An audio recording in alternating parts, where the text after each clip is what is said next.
everybody. Yadas.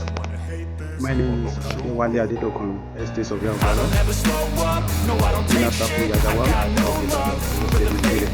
I came across TIP in 2023 through Father's International Conference, and I eventually joined Inner Circle in 2025. I am an assistant team lead for Plus 1W.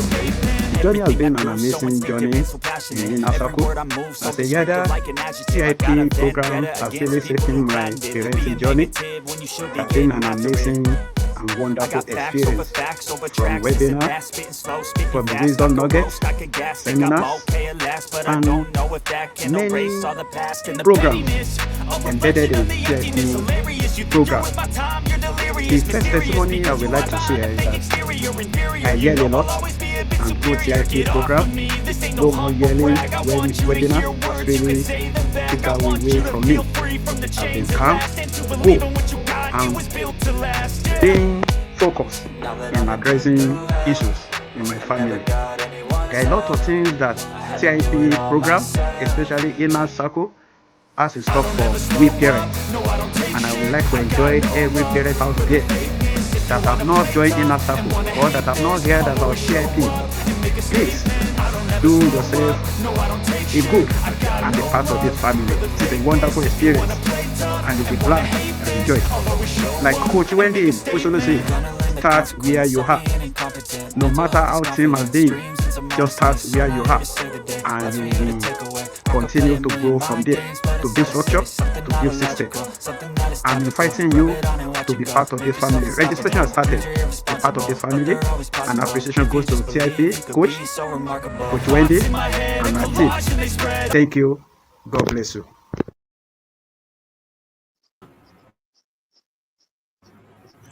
We are live. Thank you so much. Registration is ending soon. Be part of this family. Yes, that's very subtle but direct. To my amazing listeners, good morning, everyone. Good morning. Welcome to a brand new week on my intentional parenting journey. And it's such a joy to always have you all here. And I'm so glad you're here because today's conversation is that one that will remind you that nothing about your journey is ordinary.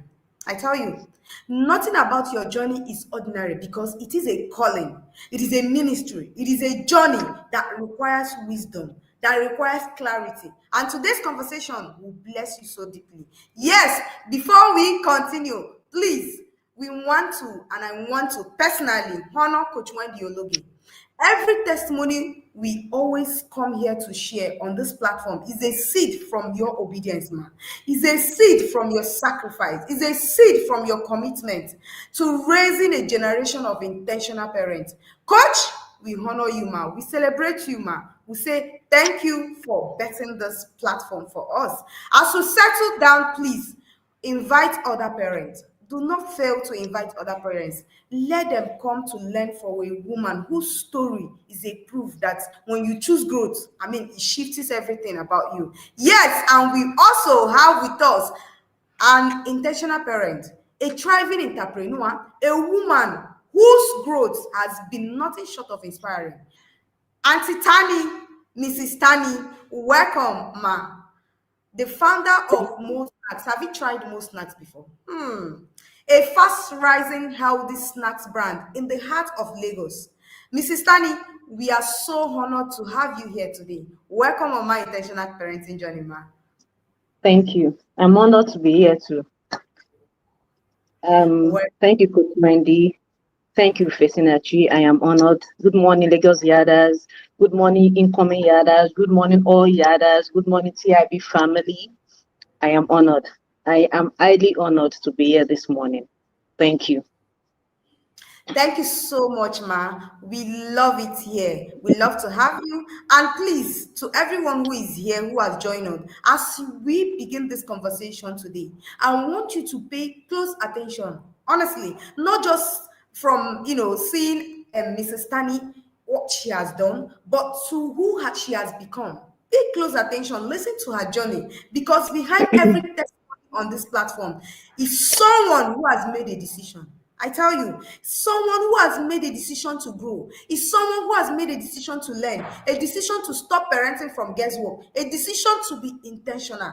And to my amazing listeners, please always note that we are just close to the closing end. It is just 12 days ahead before the inner circle kicks off.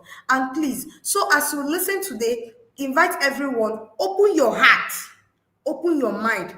Ask yourself, what would my life look like if I give myself this permission to grow? As you listen to my guest journey, ask yourself that question. Today is an invitation to stop struggling alone, an invitation to step into wisdom. You must step into wisdom to do it better. An invitation to step into structure, an invitation for clarity, an invitation to experience the same transformation you keep hearing on this platform. And as you hear today, please put your mind forward, open your mind, open your ears, and hear from my guests. Let's start from the beginning. Mrs. Tanny, please, I want you to share with us what section of your life, which stage were you in your life when you found out about the inner circle program, and what made you say, I think this is right for the time for me to join, and I think this is right for me, and I'm going to join, and you joined. Over to you, ma.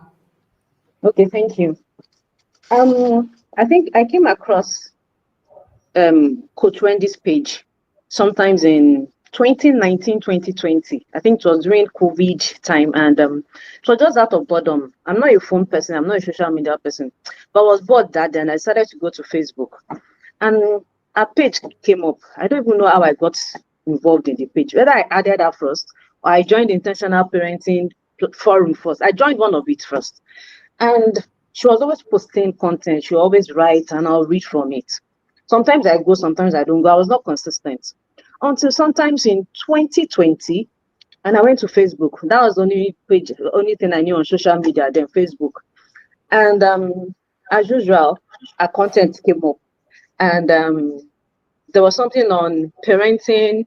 Do you know you can parent without beating or yelling? One of the two, or maybe the combination of the two. I can't remember. And I just said, nah lie, parent without beating, parent without yelling. How is that possible? I grew up being beaten and being yelled at. I was already yelling. I had a 10-year-old son then. And the only way I could communicate was yelling. So how will you tell me that I can parent without yelling or I can parent without beating? But, I read the content, but it didn't make sense to me. But somehow, when God wants to just minister to you, a particular sentence you read or something you read just keeps echoing in your head. And throughout that day, I kept hearing, you can parent without yelling, you can parent without beating. And because of that, every day I'll go to her page on Facebook to just go and read for the sake of reading. Then she started advertising, join the inner circle and that. And I remember there was a number on it, and I chatted the person on one stop. I didn't know she was the one. And I think the fee there was either 40,000 or 50,000. And I went to question the person that you said I should join a forum to come and learn how to parent my children. And you want me to pay for it? Where do you want me to 50,000 naira to come and pay to learn how to teach? You want me to parent my children? And you want me to come and pay you to teach me how to parent the children I gave birth to? Who does that now? And I told her that I don't have 50,000 and I want to learn. What kind of audacity is that? Somebody said, come and learn something. It should be if you don't have money, you move forward. And she replied me, and the person replied me, I didn't know it was coach then, that she's sure that I can use 50,000 naira, maybe to eat or to do something. So if my parenting was that important, I think she thinks 50,000 naira is not too much. She just said it in one way, and I just felt, what's this?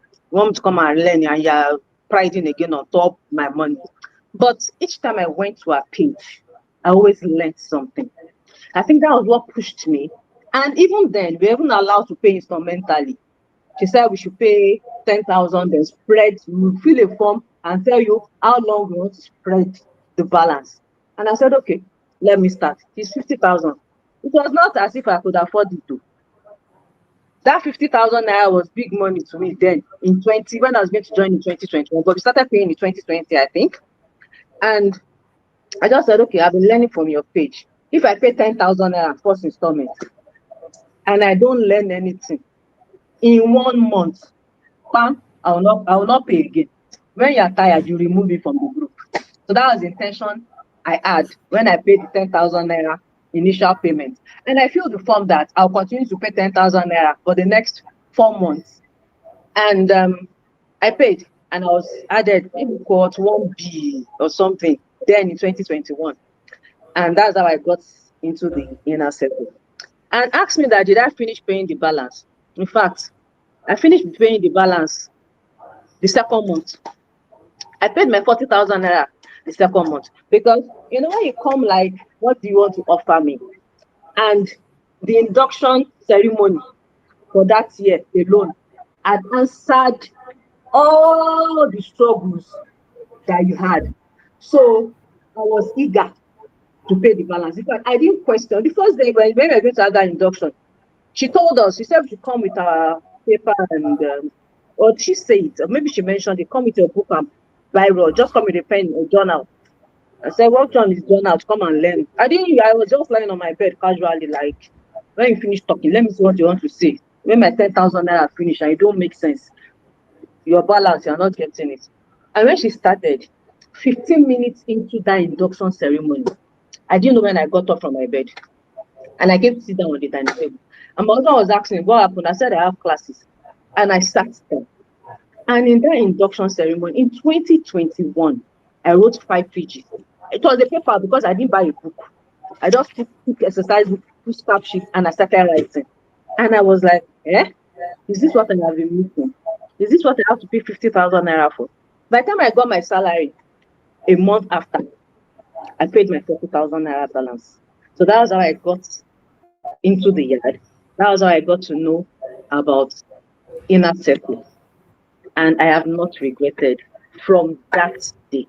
You know, when she used to post on Facebook, she was only posting general things. She was only posting normal things that you should know as a parent. But when I entered into the yard, I knew that no, there's a difference. There's a difference between what you post on the platform, on a platform, and the difference between what we learn inside the yard. So there was a difference. And from that day, I've not looked back. And I will not look back. Oh, this is my 5th year.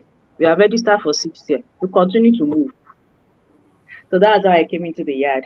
Thank you. Amazing, amazing, amazing. You see, that's the beauty of it. When God gives you an instruction, you just run with it. You don't start. She says she's joined the inner circle. She has not. She doesn't regret it for any reason, and she has been here for 5 good years. She stayed rooted because there is result. Because there is result, and she's been able to apply it in every angle of her life. Auntie Tanny, you've actually stayed here for 5 good years. That's because you were seeing results. That's because there are things. She said, I was on the social media page. I was just there. Relying on the things she was posting. But when I entered the yard, I was able to see that there was just big difference between what it is that were posted on social media and what it is that is shared in the yard. You see, when you see wisdom is the wisdom is the principal thing. There is no way, there is no angle of your life you cannot apply wisdom that it works for you. That's the wisdom inner circle offers you. And then it goes further to say every angle of your life, in all that getting, get understanding, get wisdom. Because I tell you, one thing about wisdom is no matter what you acquire in life, no matter what pressure you are, no matter what you celebrate, if you lack wisdom, if wisdom is absent in everything that you do, you will begin to collapse. And that's because there's no angle of your life where wisdom doesn't fit in. That's just what she got. And as she got it, she's been able to actually fit in. She has been able to actually stay. It's been able to actually spread all over her life because she's been able to apply that wisdom the inner circle gives her. And she has been able to see that there is different content. It's different from what it is I'm getting from the inner circle community and what it is that the social media is giving me. Yes, that is what she said she saw before she decided, okay, I'm coming into this community to actually come and learn how to parent my children. But then she started asking herself, the price, but she was able to be convinced, and then she get into the yard. And the life, actually been different. It has not always been the same thing, because there is wisdom. Because there is wisdom. If you must lack anything in this life, I tell you, if you must lack anything at all in this life, it should never be wisdom. Because you will apply wisdom in every angle of your life. There is no angle of your life you cannot apply wisdom. If you must lack anything, don't lack wisdom. As a parent, don't lack wisdom. As a spouse, don't lack wisdom. As a leader, don't lack wisdom. As someone who is raising generation, do not lack wisdom. Wisdom will always reflect. Wisdom is what helps you interpret seasons of your life. Wisdom is what helps you to respond instead of react. Wisdom is what turns parenting into, you see your parenting, from guesswork, it becomes, you strategize it, because there is structure, because there is system. It can only be in the yard. Wisdom is what gives you the understanding. Wisdom, it just turns everything around for you. Wisdom is what makes a home more peaceful. Wisdom is what makes marriages align. Wisdom is what makes your child to understand. Is wisdom. And that's what the inner circle gives you. That's the core reason why the inner circle exists. Not just to give you noise. Inner circle can never come into your life and pour noise. No. But it will give you wisdom. Wisdom that works. Wisdom that works. Emphasis on wisdom that works. The one that you can actually apply. And you see that things that can actually turn around is actually possible. And that's the core part of the inner circle program. The wisdom that shifts your mind. The wisdom that eventually shifts your home. Thank you so much, Auntie Tammy. That was very profound. That was beautiful. Ma, I want to know, looking back at your journey so far, what changed for you since you joined the Inner Circle program? In your mindset, in your parenting, in your marriage, or in the way you show up for yourself? What changes? What is that sprinkle that have actually happened in your life? Over to you, ma. Everything changed. Everything about me changed. There was a 360 transformation. Before I came to Inner Circle, before I joined Inner Circle, my life, see, I am going to share my story today, not any other person's story, but my story. My life had no meaning. Why I'm saying this is because people have come to me, people in the yard have come to me and said, I'm at this stage, and I tell them that just continue. Your life you will change, just implement. So my life, my personal life, had no meaning.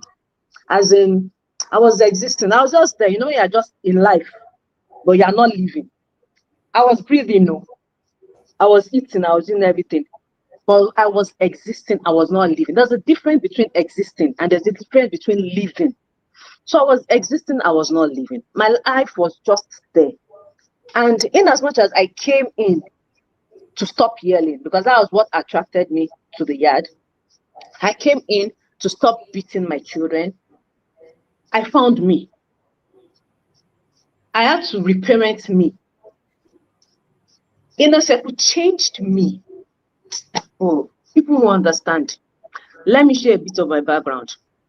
So I'm this girl that grew up with my aunt and my uncle from age 3 till I was 14.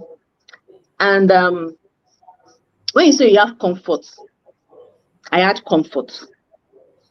If you know, growing up in Adeni Jos in Keja, that's where I grew up. And I went to Chrisland school. When you got in the 80s, when you go to Chrisland and you grew up in that kind of area, it was likely to those that are growing up in VI and Ikoyi, Banana Island now. So when you say comfort, I had the comfort. I wore the best of clothes, I ate the best of food, you know all that, but I lacked attention. There was no form of proper parenting. My auntie was a banker. Before she leaves the house in the morning, I'm sleeping. By the time she comes back, I am sleeping. Same with her husband. And I was the only one with the house help. So it was like I was being raised like an only child. So that was what I did for like 11, 12 years of my life. When you say comfort, forget it. I had it. But what I lacked was intentional parenting. I had nobody to check my homework. Sometimes I don't even do homework. Red Bible, my report card. Red Bible full there for my report card because I will not do homework. Open day, nobody to have visit me. Anytime I got into trouble, I'll go and call my friend's mother to come and save me from school for whatever fight I had gotten into. Because my auntie did not have time. My uncle did not have time. So I was either with one house help, and house help were being changed. So the one I have this month may not be the one that I'll have next month. The only thing that was consistent was that I had house help in the house to do things with me. So that was how I grew the passion for cooking, because I was always in the kitchen with the house help. There was nothing else to do, or I had neighbors to play with. That's all. So at that part of my life, at that point in my life, I didn't even know that all those things were going to affect me. Then from age 15, due to maybe sibling rivalry between my aunt and my mom, I had to move back to my parents from age 15. From age 15 till I met Coach Wendy, till I joined the inner circle, were the most confusing years of my life. From age 15 till I joined inner circle, those years were the most confusing. When they say somebody was confused in life, I was that person. When they say my life, I did not. When they say you set goals, I did not have. I didn't know what was setting goals. What were your plans for the next 5 years? I did not know. The only thing I knew was, okay, age 15, I was going to maybe SS1 or SS2. That was the right time to go. When it was time to write JAM, either I go to the newspaper, then it was newspaper or television. This person is studying biz admin now. Biz admin 2-1. I'll fill biz admin inside JAM form. I will not pass JAM. Next year, I'll choose another course, economics. I will not pass. Meanwhile, I went to ask class, so what am I looking for in biz admin? I was confused. When I did JAM, and JAM jammed me for like 3 times, and I did not pass. And my younger sister that was coming behind me met me in JAM. So that it will not be like she went to university before I went. And I said I should go and do one course, diploma in law, since I did arts. That's the only course they could. And since I was in art class, rather, that was the only course they could offer me then in OSU, in Ogun State University. So I now went diploma in law. I did it for 1 year. Well, law is not a bad course. I can continue. I wrote JAMB again. So that's how I met myself studying law. So I wrote JAMB again, and luckily I made it this time around. So I transferred back to Lagos. So that was how I began my journey as a law student. I went through I did well in school. I was passing my exams. I was doing well in school. I was confused. Right choice of friends, how to choose friends, I didn't know. How to maneuver life, I didn't know. You know, the irony of it was, when I now moved into my parents' place, there were values, but I struggled. I struggled with those values. She wanted honesty. There was no connection. You know, I wasn't with them for years, so there was no connection. And I was used to not saying the truth because I had to cover up house up, whatever they did. If they say they did not do it, I'll say they did not do it. Because if I say they did it, I'll meet my koboko when everybody has gone out now. I'm his house help at home. And I'll not say the house help did what she did not do or what she did. So I was used to, and my mom lived in honesty. So I was struggling. So to them, I was a rebellious child. But those values weren't making sense to me. They were good. Every parent was a child to say the truth. But I was struggling to say the truth because I was used to lying. I was struggling to follow rules and regulations. I was struggling to do so many things. So my parents saw me as being rebellious. In conclusion, they didn't know me. They didn't know the child they were parenting. So as they were struggling, I was struggling. Till I finished from school, I went to law school. I was still struggling. I didn't know what I wanted from life. Till choosing my husband, it was, the part of the irony of it was I was being compared. See that comparison? Hey, parents, please don't do it. Don't ever compare your child.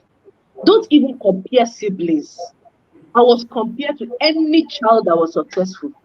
My mom would buy a newspaper and tell me to come and read. Can you see? A child of 21 years old has finished from the university, and the person finished with a 2-1. Me too, I'll read. I wasn't sure if I was even going to finish with a pass as at then. So each time I was compared, I was depressed. Each time I was compared, I lost value for myself. And I was compared to every single person that was successful. I remember the time my mom invited me that I had to go for a wedding. I was not married then, but I think I was still either in my final year in university or I'd finished university. And it was one of the neighbors that we grew up together in Adeni Jones. We had neighbors. In fact, their father owned the house we were living in. And one other thing, parents, the fact that we live in an environment where the rich are, where the poor are, this environment was for the rich. But what was happening in under each person's roof was different. So this neighbor of mine that we grew up together, fine, we had the same form of comfort, we are going to the same school, we're in the same environment, but we did not turn out the same. Because what was happening under their roof was different from what was happening under my roof. They were taken to swimming clubs, playing table tennis and all that. I was indoor. The only time I had to play with them, I had to sneak through the back to go and play. And I saw what was happening. They had toys, they had building blocks, and all those things now make sense to me. When I entered the next second, and coach says, buy building block, buy toys. They had playtime. Yeah, their parents were yelling like our parents did. They always shouting. They had everything that a child needed to grow up. I didn't have that. So I was being compared to those kind of children because we grew up in the same environment and we attended the same school. Imagine the comparison. Not knowing that what happened under those two roofs were different, completely different. And my mom made me attend that wedding because the girl was successful. She was already a chartered accountant. By the time she was getting married, she had a very big wedding. And my mom said, we are going to attend this wedding. I can remember the way she said it. Come and see how successful children turn out. All these things then didn't make sense to me. But I knew that it started making sense when I joined the yard that don't compare children. Even siblings don't compare. Each time I was compared with those kind of children, I lacked self-esteem. In fact, I didn't even have any. I would say that. So no matter what I did, I never saw any good in myself. I never saw that I was enough. I never saw that even when I finished from law school with a 2-1, I just felt, well, people are getting 2-1. What is there in 2-1? And getting 2-1 as that time in law school was a big thing. You know, in about 5,000 of us, my name was number 5. And I never appreciated because I just felt I'm not the first person to get a 2-1. Anyway, people had even gotten it before I got to law school. So what's the big deal? So I never appreciated anything about myself. I lacked self-esteem. So please, comparing children. So that's where I am coming from. So when I got into the yard, I blessed the day I paid that 10,000 naira to enter the yard. I borrowed that 10,000 naira to enter the yard, and I have never regretted borrowing that money. And like I said, I came in to learn how not to yell. I came in to learn how not to beat my children because at that time, I noticed my 10-year-old was getting timid because the way I knew how to parent, my auntie yelled, my uncle yelled. If we don't yell in a day, I feel there's no peace in the house. I grew up with yelling and beating. At the slightest thing, you receive slap, abara, all this koboko, everything. I was used to it. So I had that in my parenting journey already. But I found out that when I entered the yard, fine, I was parenting my children. But each time Coach Wendy lectures us, gives us this webinar, I look at her and I say, this is a woman like me. She's making value. Yes, it may be parenting, that is her niche. Tanny, what can you offer? I have nothing to offer. And I started to change my mindset. It was not easy. No, it was a difficult journey. In fact, my first year in the yard, I rebelled a lot. If she says something, I'll say, Lori, you're not lie. At 6 years, our children started cooking at 6 years old. I said, Anything she said, for my 1 year in the yard, I was rebellious. When she says do this, I'll say, what has doing this got to do with this? We say we should come and learn how to parent children. And I said I should control my emotions. I cannot control my children is upsetting me, so I should control emotions. I'm not supposed to teach that child that you don't upset your parents anyhow. I was rebellious in the first year of the yard. But each time I watched her, something in me changed that, Tanny, this is a woman now, and she's making value. Whether I'm following or not, the fact that she was showing up every day was affecting me some positively. I was just felt this change in mindset. It was not easy, but gradually I was hoping that okay. So towards the end of my first year, I decided and people started giving testimonials on the yard. Now my son cannot buckle his shoe, cannot buckle his shoe. Now my 3-year-old cannot butter his bread. Meanwhile, I had a 10-year-old that could not take water from the dispenser. Yes. When I joined the yard in 2021, my 10-year-old son, if he wants to drink water, even if I'm sleeping, he will wait for me to wake up and tell me, Mommy, I want to drink water. I will get up and go and press the dispenser. That was the way I was training my children. I did not want them to suffer. I did not want them to lack attention. That attention that I lacked, I wanted to give my children to the extent that if they need cutlery to eat, I will say, sit down, wait. I'll go and bring the cutlery. When they finish eating, I will pack plates and wash it. That was where I was coming from. So I want people to know where I am coming from. So I was coming from that parenting aspect of my life. With Coach Wendy, for the first year, I didn't parent my children. I was still yelling. I was still shouting because everything she was saying was not making sense to me. Something that I was used to for years. You now come all of a sudden and say, don't beat a child. It's beating that will reset the child's brain. Yelling will make the child active. When you talk small, they will not hear. When you hear, their ears will open. So I was like that. But towards the end of the first year, and people started giving testimonies. My 5-year-old can now do this. My 6-year-old can now do this. And I said to myself that this thing is working. And you need to do something now. Even if it's drink water that your children can take from the dispenser, start. Sabi, you should do something. Start somewhere. That's how I started. Towards the end and I started seeing that I'll tell my son, oh yeah, you want to drink water, go to the dispenser, press it. It's not biting you. Press it, water will come out. And he started taking water himself. He cannot take water by himself. So let me start small. When it was time to pay for 2022, Papa, I paid. That at least my children can now take water from the dispenser. That was a win for me in my first year. That you could take water yourself from the dispenser was a win for me. So that's how I started. Second year, I became more serious. Third year, I became more serious implementing. The fourth year, in fact, that fourth year was the turnaround for me. Everything that some Coach Wendy will say some things in the first year that they didn't make sense to me until my fourth year in the yard. And that's how I started. Each year I had a goal for each child. That the end of this year, this is what I want this child to be able to do. This is what I want child 2 to be able to do. This is what I want child 3 to be able to do. I started teaching them. It was not easy. Hey, teaching times were not easy. Sometimes I will teach like this, I will cry. That's what is this? People are giving testimonies. Is that these people, they were crying when they were teaching these children. I mean that I don't know how to teach children. I'll go back to any webinar that she taught us on that particular thing I wanted to teach. I say, now, she already said we should do this and do this. I'm doing it now. But I didn't know that I was teaching them from trauma. Because I just felt when I teach you this thing, papa, yeah, if not, I'll use clap to reset your brain. Learn it. But when we started the childhood, healing from childhood trauma, that's when I started healing gradually, and teaching my children became easier. And now is a walkover. Honestly, I have to heal from that trauma. I have to learn how to control my emotions. All this I lacked before I entered the yard. I did not know I was even traumatic.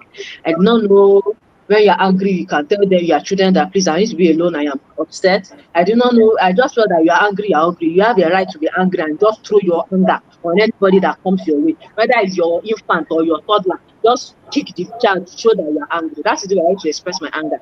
When they see that, when they hear me shout and say, Mommy is angry, let us pack road, and they will leave. But that has changed since I entered the yard. Now that is my parenting. When they have to come to me, Coach Wendy has blessed my life. Each time she comes, I see myself and say, Tanny, you will give value to your world. How I was going to do, I did not know. So let me go back to when I was struggling financially to pay for inner circle. When I was using that 10,000 naira to pay every month, it was for transportation for the month then that I was using to pay for inner circle. And I knew I needed to get that transportation back. At least I have to go to work now. My office did not tell me to go and enter yard. How was that going to get 10,000 naira back on a monthly basis to go to the office? They did not send me to enter yard, so it's not their business. And I now looked that what could I do? So this particular day, I was coming from work and I saw cars parked in front of a lady selling plantain chips. Anybody that grew up in K2 will know Mr. Big's bus stop. There was a lady by the roadside that used to sell plantain chips. And people will park and be buying in packs. Which also plantain chips, like people are parking cars. Big cars, they will park and they will be buying from this woman. Something now told me that go and find out how much she's selling now. I said, me, sell plantain chips, lawyer. Yeah? Big and down. Sell plantain chips. I passed that day. I think I cannot go and price. If I want to go and price, let me go and price to buy for my children. Which one is price to go and buy plantain chips and be selling in the office? I cannot do it. 2 days after, I passed that place. And something said, get down. Go and price that plantain chips. And buy one pack. And I got down. I said, how much? Maybe it was 500 naira, before 400 naira. I can't even remember. I shall bought one pack. And now took it home. We ate it. My family and I, we ate it. As we are eating it, something said you can sell it and get your transportation fee for me. Sell plantain chips. I cannot do. If it's to borrow money every month to be entering bus, I will borrow. Next month, I will pay back. Borrow like that till I finish paying for TIB. But sell plantain chips in the office. Graduate. I cannot do. I resisted for a long time. Eventually, one day, when you are stuck, you have brain. I was stuck. All my borrowers could not borrow me money. And I went to buy 2 packs of plantain chips. Then she used to sell it. She'll pack it 13 in a pack. I'll sell it 50 naira, 650. I'll gain 150. The 150, I'll keep it. I'll go back. And you know that the first time I took that plantain, the 2 packs to the office, in 1 hour, I was sold out. And people like this thing like this. I now borrowed money from my colleague, 5,000 naira. And I went to the woman. He said, 5,000. I have to book ahead though. That's 10 packs. I said, no problem. Give me 2 packs. I'll come back for the remaining 8 packs. When you have it, I collected that number. When you have 8 packs, I'll come back. And I sold those 2 packs. Finish. 1 hour in the office. My 150, I was keeping it as my transportation to save money for my transportation. That's how I would go to this man, buy 10 packs. In less than 1 week, 10 packs has finished. That's why I started paying for 50 packs. Like that. I was turning over the money. Sometimes I'll not have enough. I'll borrow. Buy 50 packs. So this day I was sleeping. And something said, go and learn from that woman. This woman cannot speak English. Go and learn from that woman how to make plantain chips. Learn from an illiterate that cannot even speak English. When I go there, if I say good morning, man, she say Karo. I say, I think she understood good morning, but any other thing to speak, she could not. I said I should go and learn from the woman by the roadside. Where everybody will be fighting. She didn't have anything under her head, apart from that big umbrella that they use for POS. That's what she had. I will now join her by the roadside to go and learn plantain chips. I cannot do it though. And that thing kept coming. And each time I come and I see Coach Wendy, I'll see this woman is giving value. She's making money. She's selling books. I cannot do parenting. I cannot talk like this. What can you do? And the people tell me, go and learn plantain chips. And this thing was sending, and I'll go online. I'll now go online. How to learn plantain chips. It was not making sense. I'll go online. Who can teach? I just wanted to hide my face. Let me learn plantain chips online. Who can teach how to make plantain chips? When I see people, when they call 150,000, I say 150 to learn plantain chips online with my data. I cannot. 150 to go and learn plantain chips. What happened now? And one day, I just got up and I told my husband, the Holy Spirit is telling me to go and learn plantain chips from that woman. My husband said, God forbid. From that woman. You cannot go. I said, see, I've been fighting this spirit since, and I think I have to go. Maybe there's a breakthrough there for me, I don't know. But let me just obey. And I said, okay, if that is what you want. We now drove me there. We now saw the woman. I told him to do the speaking. And I said, my wife wants to come and learn plantain chip. As we were talking, the woman was not understanding what we were saying. She now said, Esoro ni Yoruba, as in speaking Yoruba. I said, if I want to come and learn plantain chips, with my law degree, 2-1 from law school, 2-2 from LASU. Hey, God have mercy. Then she now said, okay, I can come and learn. But as we were talking, something told me, don't tell her you are educated. Humble yourself. I heard it. Humble yourself. This one is hard though. She now said I come and start the next day. And I think where COVID was going or I don't know, maybe I was on leave or something. I went to learn. She said I was going to learn for 2 weeks and I'll serve her for 1 week. I said, okay. As I was going back home that day, something said, go to the market, mile 12.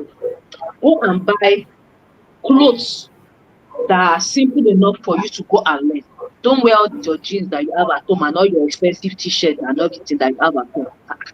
And I went to my top and I went to buy. If you know anybody that lives in Ketu, I was living in Ketu that I went to go to my top and I went to buy all these clothes that were selling. All these lycra skirt and top and all that. I think I bought like 3. And I went and I wear rubber slippers anytime I'm going. Anytime I'm going, I say, God, this is the way I'm going to give value. To go and learn plantain chips at the roadside with plantain slippers and lycra skirt and I'll tie scarf on my head. But that was the way I was ministered to go. And I obeyed. And I learned from this woman. I was humble to the last. Under the rain, under the sun, I would be under that umbrella with her. And she saw that that was very hardworking. Very. Because she comes in the morning, I'm there. I will have swept. I get there for her. I will have swept. I will have tidied up the place. I would have put up the umbrella, waiting for her to come to know the next thing to do. I will put plantains. I will sweep afterwards, and I will put from morning to evening. I did that for like 2 weeks, and I stepped that for 1 week. And even after then, I didn't have the courage to start on my own. I was still collecting from her, and she would tell me, no, she's not going to sell to me again. No, that I've learned it, and she go and start and all that. And I've started. Each time I saw Coach Wendy, I'll say to myself, and you will give value. But how I was going to give that value, I didn't know. But I'll say to myself that you will give value because she inspired me so much. And that's how I started my plantain chips business. And year in, year out, being in the yard in the last 5 years changed me, changed everything about me. I started to develop myself. I started to have a positive mindset. I started to tell myself that, Tanny, you are more than enough. I started to tell myself that, Tanny, that was your past. Rewrite your story. Yes, I cannot do anything about the past, but I can do something about the future. Tanny, rewrite your story. Tanny, and Coach Wendy used to say, start from where you are. And I started that journey of my business from being in the inner circle, from listening to her year in, year out. Did I have challenges? Many. Did I fail? Many times. And I'll pick myself up again. I can remember the first production I did myself. I borrowed money. I went to the market. The money I had would only buy 6 bunches. I started with 6 bunches of plantain. And even the person I went to buy from could not sell 6 bunches to me. I had to buy 12 dozens. Well, sorry, I had to buy a dozen. That was 12 bunches. And I did not have money for a dozen. So I patched with somebody and she told me, we divided it and I took it home. And I didn't have a pot. I only had a slicer and the plantain and vegetable oil. And I went to my mom and I borrowed a burner. I borrowed a pot. I borrowed everything that I could borrow to start that plantain chips. And that was how I started the journey. And the first production I was going to do, hey, error. When they say, Owo Jonah, money bonds. Money bonds. I could not sell it. It was an error. The first production was an error. And we were just eating plantains in my house, free. My house there, I could just pack and eat. My children would pack and eat. And I cried there. And my husband would say, "She will start again." I'm not doing again, no. I cannot start again. No. And I picked up myself. When I was going to get my next salary, I removed money for 6 bunches again. I went to the market and I bought 6 bunches. By that time, I had gone to the woman and told her that this is what I did. And she said, this is my mistake. This is my mistake. I should do this and I should do that. And I started again. And this time around, I got it right. And those 6 bunches, by the time I packed it the way she taught me, I got sold out in less than 2 weeks. And people were like, this one is different though. This plantain is right. Did you change the person you're buying it from? I could not tell them I was one doing it though. Self-esteem could not make me say that it's my plantain chips. Do you prefer this one or you prefer this? They prefer this one. This one tastes nice. This one is different from, the fact that I could put my intelligence and the fact that I was educated to change some things she was doing when I was going to do my own. So that's how I started my plantain cheese business. From 6 bunches of plantain, now I produce over 500 bunches at a time. This was the plantain cheese business I started by borrowing 10,000 naira. I can remember my colleague that borrowed me 10,000 naira that year to go and buy 6 bunches of plantain. I bought the slicer, I bought vegetable oil, and every other thing was collected from my mother. Now I buy plantain in millions of naira. When people come to me from the yard and say, where did you get loan from to start your business? I did not get loan. Coach Wendy did not teach us that we can get loan. Anything she teaches in the yard, I'll just write it down.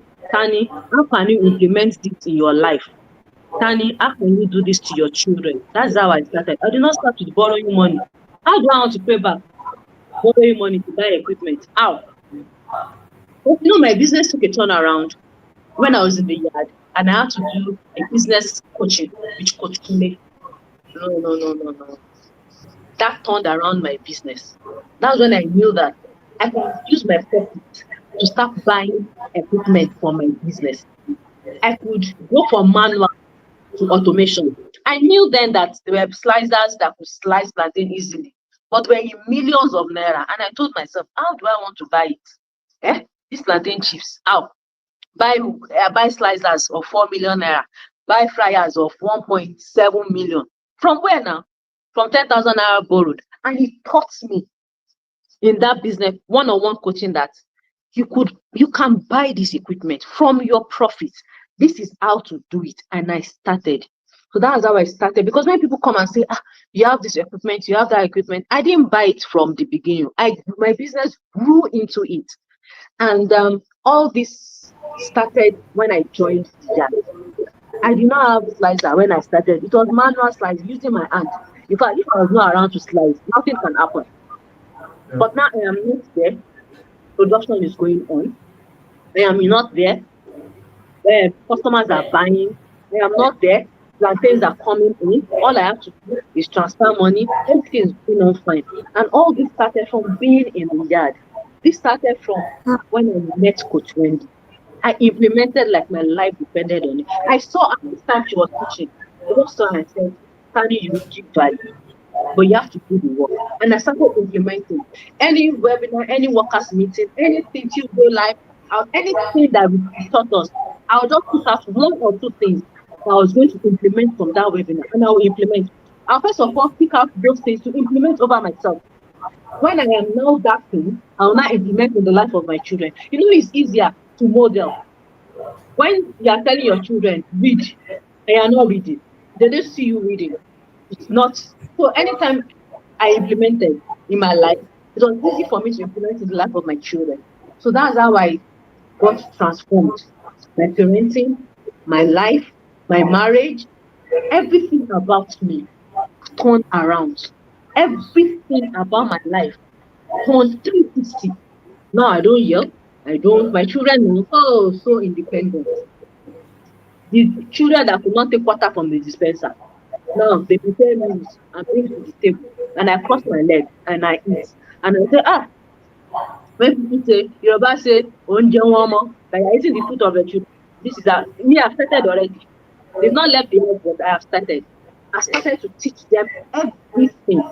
You know, Scott already will give us skills your children should know before they are 13, skills they should know before they are 18.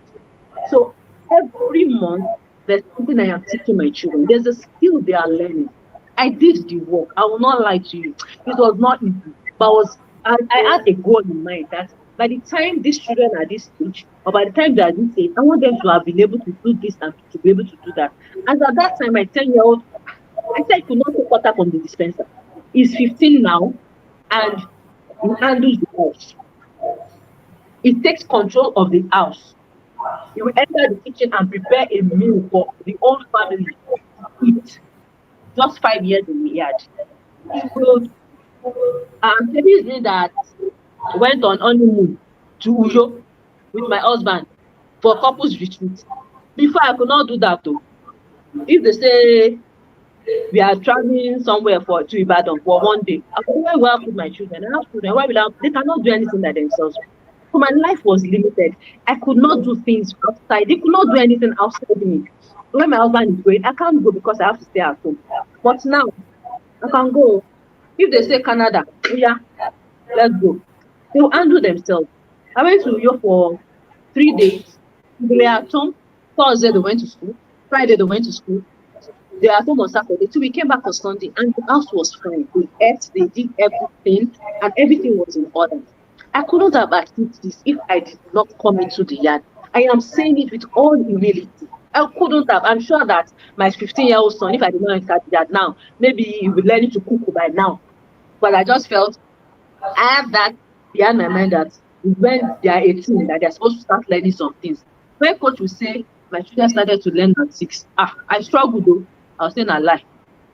When other people's children now come and say, there was a jada then that said that 4-year-old was not cooking jollof rice. That's when I woke up and said, this person is not coach's children. So she's implementing and she's seeing the work. That's how I started. I implemented. I had journals to say, this is what they will do. I had SOP pasted all over my house. When I teach them something, they see me do it. I teach them, I watch them do it, and I leave them to do it. That was the process. Every single thing I taught them, from washing the toilet, to washing the bathroom, to cooking in the kitchen, everything.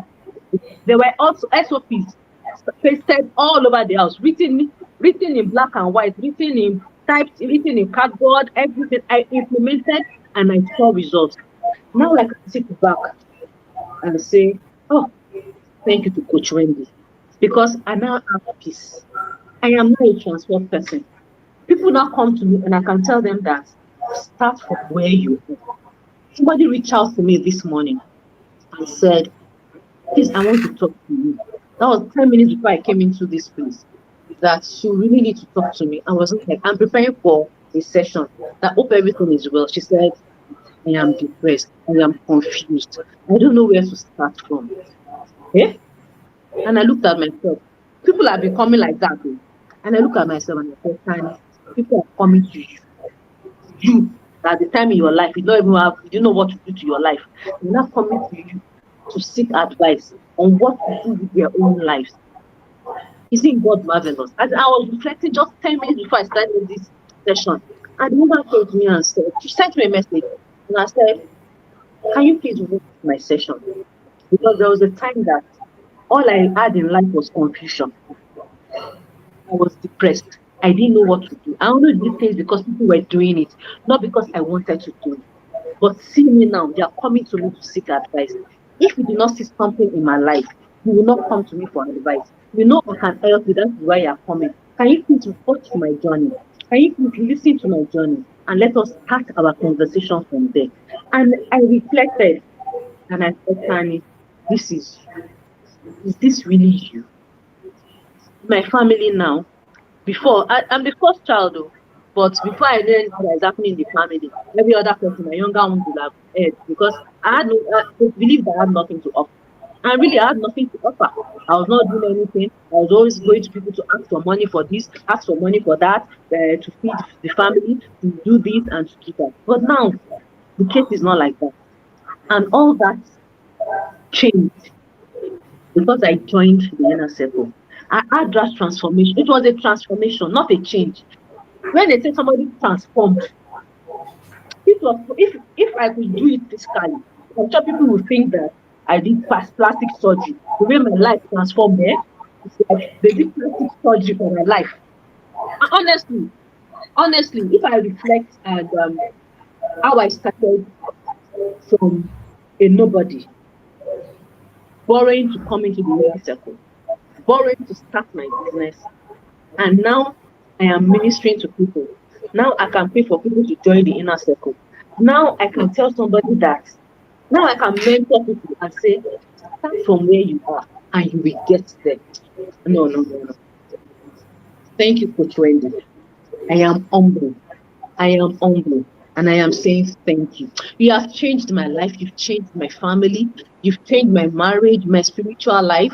And when I joined the Masterpiece program, that one did another thing, to my business. Everything just changed.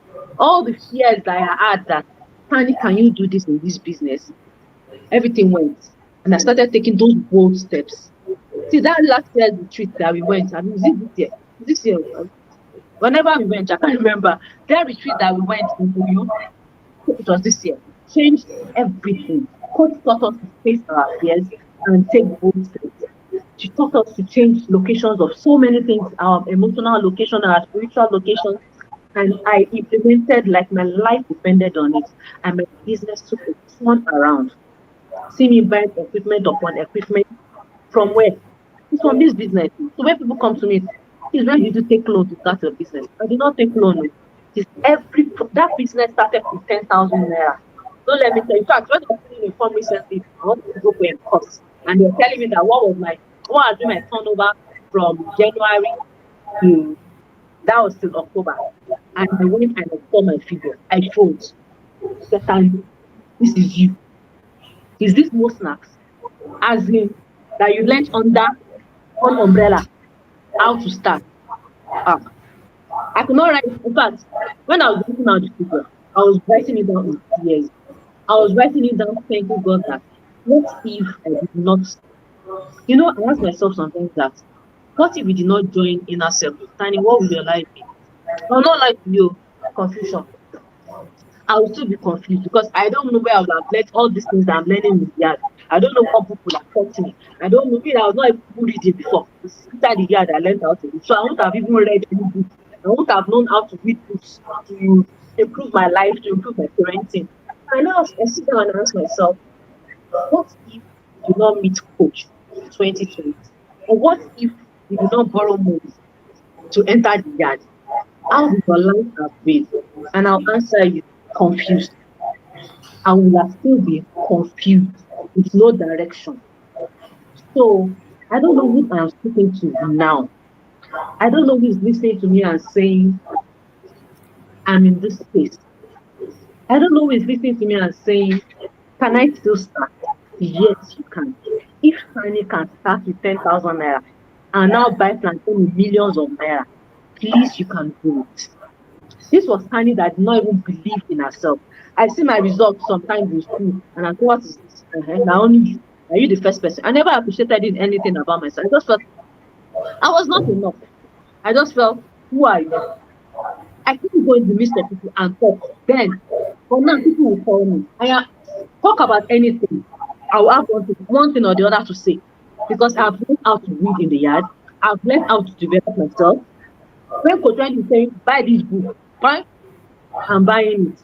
When people bring, somebody brought me, was it last week, Wednesday, to the office, and she was selling. And as she was about to bring it to my table, a colleague said, Tanny, she will not buy you. When you're not selling courses, you are not selling books, wig, Tanny will not buy you. The only thing she will buy from you is books. Or tell her that there's a course that will develop her life. That's the thing you buy from you. And the lady came, and I didn't discourage her. I said, come and market. That's how I used to market my products. And she said, this wig will fit you. And I said, how much? She said 700,000. Yeah? I know their wigs that are expensive. I know. But I just thought of the fact that 700,000. When I would pay for money click 100,000. From that 700, I will pay my boys academy, boys leadership 190 for 2 children. My girls up, I will pay for my daughter 100,000. I will still buy books apart from the books that for 20 was recommended. No other books are still coming. I will not carry 700,000. Can I afford it? Yes, I can. I can have bring out the 700,000 and buy the week. But I told her, no, I cannot. She said, I said I have courses to pay for my children. I have courses to buy and listen to. Now, that's what somebody said just now, that don't carry it to Tanny. She will not buy from you. She will tell you that bring books and courses that will better her life, and she will buy. It's not me in my office. There's no spare time, there's no free time. It's either I'm listening to a replay on my webinar, or I'm listening to my children's replay so that I know where their coaches are teaching them from and to know where to teach them from. Or I'm reading a book. You bring wig of 700,000. This is not the time for me to buy wig. My children are growing. They've not finished attending courses. I have plenty of courses that they were attending. You know, so I'll come and buy wig of 7. Yes, I can afford it, but that is not my priority at the moment. I was not thinking like this before. Because somebody is buying that wig for 700,000. Tanny, go and borrow 700,000. Because that is what people are doing. So that people will feel along. So that me too, I'll be like, okay, people are using with 700,000. I'll now be paying 700,000 for my salary, debt upon debt. But now, remember, everything you say is not, even some courses you bring, if they're not relevant to me, I don't take them. So that is my journey so far. In my marriage, thank God for inner circle. Thank God for Coach Wendy. Couples conflict. Before I got into the yard, my marriage was a survival. It was either going to break or we just continue to be flatmates. That's how we were. That was either one of us was definitely going to walk away, or we just continue as flatmates for the sake of the children. But when I entered the yard and I see Coach Wendy, the person that struck me was when she called Coach Kunle governor. Governor. They're calling husband governor. Is he head of state? Which one? Because I didn't see myself at that time calling my husband governor. For what now? Are you the head of the state? Which one is governor? But each time she came and she talked to him with so much respect, so much dignity, so much honor. I said, is it man that this woman is? The Yoruba would say, Oponyole. As in, why are you honoring him, this man? Maybe he's the one taking care of all the needs in her life. Maybe that's why. But I found out that was not the issue. She just honored him naturally because he's her husband. And I started to learn from it that, Tanny, you can actually work on your marriage. It was not easy, like I say, because people will tell me, it's not easy. Yeah, it's not easy, but you have to do the work. And from there, I started to work on my marriage. Personally, initially, I wanted to drag my husband into the inner circle, but it was not working because I was not going the right way. So I started to learn how to honor him. It was not easy, following up pride and all that. Even that time that I was not honoring, it's not as if I had money. I do not have money. So people will not say because I had money, I do not have money. So money itself is the one that used to give me or collect. Even with that, I was still dishonor. So it's not as if I had money, that's why I was disrespected. I just didn't know that it was right. I didn't grow up seeing that. Coming into the inner circle, I've learned that you have to. For things to work out, you just have to. I started swallowing my pride. I started working on myself. My husband started seeing results and was wondering what is happening. And it was easy for him to just align with being in the yard. So he saw that the children were changing, the children were getting independent, they were not relying on us like before. And he would come, what is this thing that you are doing? I'm saying, it's Coach Wendy. Initially, he didn't like the idea that I was everything Coach Wendy, what is it?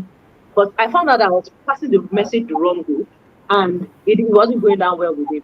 So I had to change strategy, how to pass the message across by working on me. And he saw that my business was changing, I was changing, I was being respectful, everything about me was changing, and he got interested in what is it that you're able to do with this year. That's how we became conclavites, like we call ourselves. So that's how I joined the conclave to trust alone. I joined alone, and from the teachings of Coach Kunle, I started imbibing, and my husband was seeing changes. And he became he carried conclave on the SF passing. That he had to even be chairman of retreat. As in, I don't understand. That he had to be chairman of retreat. He carried the conclave passing himself. Now, it works. Now our marriage is going on well. Do we have challenges? Yes. But we have the skills to solve those challenges. Our marriage has not been the same. Okay, we celebrated 16 years how many days ago? And I was looking at him. If not for TIP, we won't have I'm sure that 16 years together, for possibly we won't have done it. One of us will have walked away. One of us will have packed out. But now we can handle our challenges with the things we learn in the inner circle, with the things we learn in the conclave. We can handle our parenting with the things we learn in the inner circle, and everything is going on well. Our children are doing well. The marriage is doing well. My business is doing well. And I'll say, God bless you, Coach Wendy. God bless you, Coach Kunle. God bless TIP family. So that has been my journey so far. I can't. If I continue, I will not finish today. But there has been a major transformation in my life. I have been transformed 360. If there's anything apart from 360 that I can go around and say 720, it's me. It is Tanny. So this has been my journey so far. And Amazing. I pray. Amazing. Thank you so much, Ma, for pouring, for being this vulnerable to actually pour out your mind with us. I mean, I remember in the beginning of this conversation, I did mention that if you are here, you should pay attention. Pay attention because someone is going to be blessed this morning. And I said, do not focus on what she has done, focus on who she has become. All this testimony, this is testimony now. See, testimony. They are not magic. It is not magic. And it is not luck. But it is an evidence, truly an evidence of a renewed mind. I tell you, there is no part of your life that you cannot apply wisdom. Proverbs 4:7 said, wisdom is the principal thing. Therefore, get wisdom. That's what the inner circle gives you. Inner circle just gives you this, and you run with it. It just shifts it. Real change never starts from the outside. It starts quietly from the within. Before a home begins to shift, it is between a parent who decided, between a heart who decided to shift. Before parenting transform, it is between you that your perspective is being transformed first. Therefore, inner circle is the awakening that happens when a parent finally decides. It is you. Have you decided? You've been hearing this length of testimonies in practical terms, where she was coming from and where she is now. If you refuse as a parent to actually run with clarity, you will keep doing the things that you're doing from the old path. You will keep parenting from the old patterns from the trauma that you will keep wounding your children. You will not actually open your eyes to see clearly because you've refused to actually decide. You've refused to take instruction. You've refused to obey, to actually come in. That's what the inner circle gives you. And what you are hearing today is, I mean, every time you come on this platform, you hear testimonies. You hear testimonies. They are not it's not something you just wake up and it just happen. It builds. And inner circle gives you all that it takes to actually move faster, to actually become that light. Because the moment light enters in your life, you see that there is actually a way you can understand things differently and you can actually apply. Confusion loses its power. You cannot continue to do things in chaos. You cannot continue to do kalu kalu. There is no chaos anywhere. You see that everything keep aligning. There is no longer confusion. The moment clarity enters, your heart chooses to begin to settle. You see yourself parent from the place of peace, and it perfects to every angle of your life. I tell you, this is what the inner circle gives you. The moment you grow as a parent, your home begins to rise. Yes, your business begins to be better. This is why the inner circle is not an information place. You cannot come in the inner circle. It's not just for information. It's a very fresh opening of your mind.